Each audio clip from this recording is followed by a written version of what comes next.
அனைவருக்கும் வணக்கம். Welcome to NPSC Ganesh YouTube channel. Friends, நம்ம டெட்டுக்காக சோசியல் சயின்ஸ் கொஸ்டின்ஸ்ல இருந்து தினமும் 60 கேள்விகள் என்னங்கிறத பார்த்துட்டு வரோம்.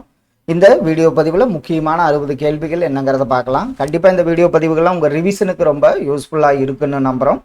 புனேயில் முதல் மகளிர் பல்கலைக்கழகம் தொடங்கப்பட்ட ஆண்டு எந்த ஆண்டு? புனேயில் முதல் மகளிர் பல்கலைக்கழகம் தொடங்கப்பட்ட ஆண்டு 1916ஆம் ஆண்டு. சுஷ்மா சுவராஜ் எந்த பதவி வகித்த முதல் பெண்? சுஷ்மா சுவராஜ் அவர்கள் ஆன்சர் சரிதான், வெளியுறவுத்துறை பதவி வகித்த முதல் பெண்ணாவார். கருப்பு சந்தைப்படுத்துதல் தடுப்பு மற்றும் அத்தியாவசிய பொருட்களின் பராமரிப்பு சட்டம் எந்த ஆண்டு கொண்டு வரப்பட்டது? அது எந்த ஆண்டுன்னு பார்த்தீங்கன்னா 1980ஆம் ஆண்டு கொண்டு வரப்பட்டது. இந்தியாவின் முதல் பெண் பிரதமர் யார்? நம்ம இந்தியாவில் முதல் பெண் பிரதமர் இந்திரா காந்தி அவர்கள். நுகர்வோருக்கு பொருட்கள் தயாரிப்பு பற்றிய போதுமான தகவல்கள் வழங்கப்பட வேண்டும் என்பது என்ன? நுகர்வோருக்கு பொருட்கள் தயாரிப்பு பற்றிய போதுமான தகவல்கள் வழங்கப்பட வேண்டும் என்பது பொருட்கள் வாங்குவதில் முடிவு. முதல் பெண் காவல்துறை உயர் அதிகாரி யார்? முதல் பெண் காவல்துறை உயர் அதிகாரி கிரண்பேடி அவர்கள். உற்பத்தியாளரின் எந்த முடிவிலிருந்து நுகர்வோர் பல்வேறு சிக்கல்களை எதிர்கொள்கின்றனர்? உற்பத்தியாளரின் எந்த முடிவுன்னு பார்த்தீங்கன்னா நியாயமற்ற வர்த்தக நடைமுறைகள் என்பது சரியான ஒன்று. புக்கர் பரிசு வென்ற முதல் இந்திய பெண் யார்? புக்கர் பரிசு வென்ற முதல் இந்திய பெண் அருந்ததி ராய் அவர்கள். தவறான விளம்பரத்திற்காக மத்திய நுகர்வோர் பாதுகாப்பு ஆணையம் ஒரு உற்பத்தியாளர் அல்லது ஒப்புதல் அளிப்பவருக்கு எவ்வளவு அபராதம் விதிக்கலாம்? தவறான விளம்பரத்திற்காக பார்த்தீங்கன்னா 10 லட்சம் வரை அபராதம் விதிக்கலாம். மக்களவையின் முதல் பெண் சபாநாயகர் யார்? மக்களவையின் முதல் பெண் சபாநாயகர் மீரா குமாரி அவர்கள். எது ஒரு சந்தை கட்டமைப்பை குறிக்கிறது? அதில் முழு உற்பத்தியிலும் ஒரு கட்டுப்பாட்டை கொண்ட ஒரு ஒற்றை தயாரிப்பு அல்லது விற்பனையாளராக இருக்கிறார். அது என்ன? இதுல பாத்தீங்கன்னா முற்றுரிமை என்பதுதான் ஒரு சந்தை கட்டமைப்பை குறிக்கிறது. அதுல முழு உற்பத்தியிலும் ஒரு கட்டுப்பாட்டை கொண்ட ஒரு ஒற்றை தயாரிப்பு அல்லது விற்பனையாளராக இருக்கிறார்.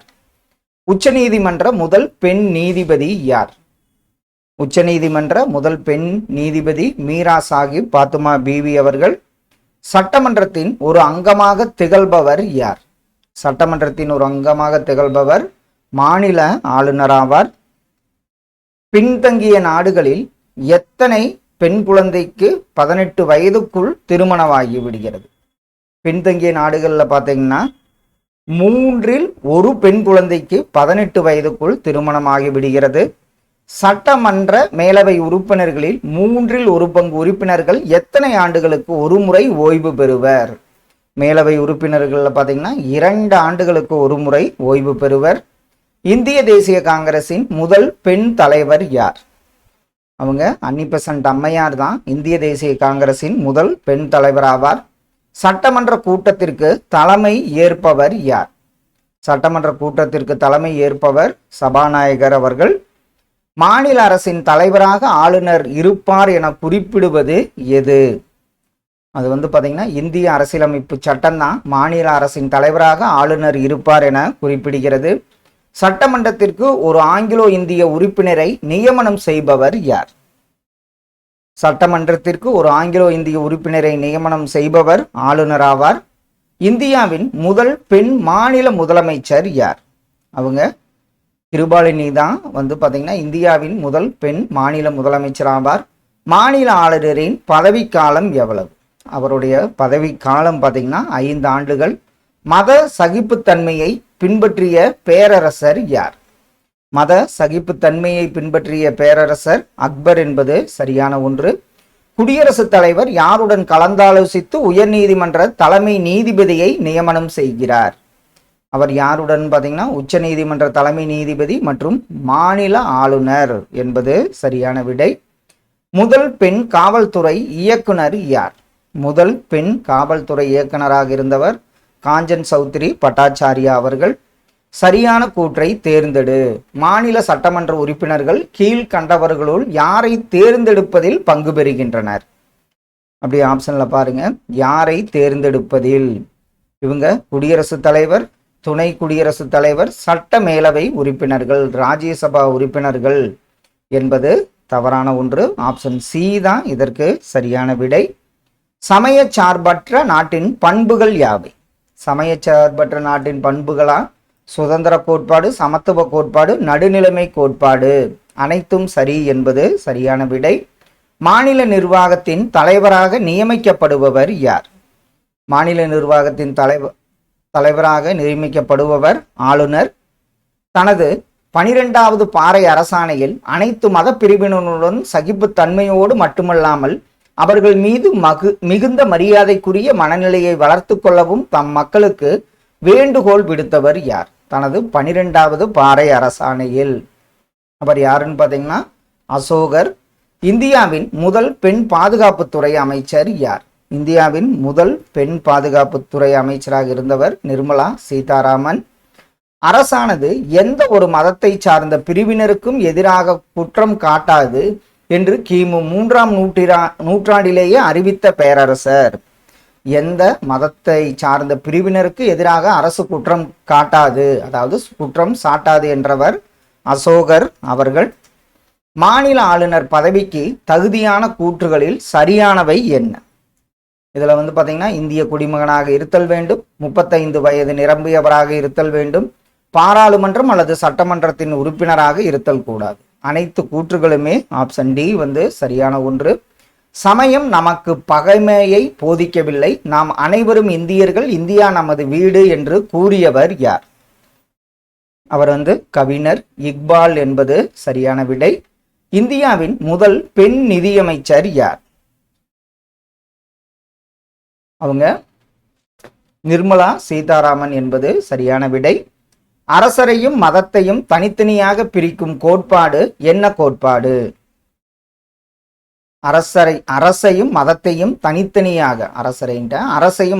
தனித்தனியாக பிரிக்கும் கோட்பாடு சமய சார்பின்மை கோட்பாடாகும். மாநில ஆளுநர் நியமிக்கப்படுவதில் சரியான கூற்று எது?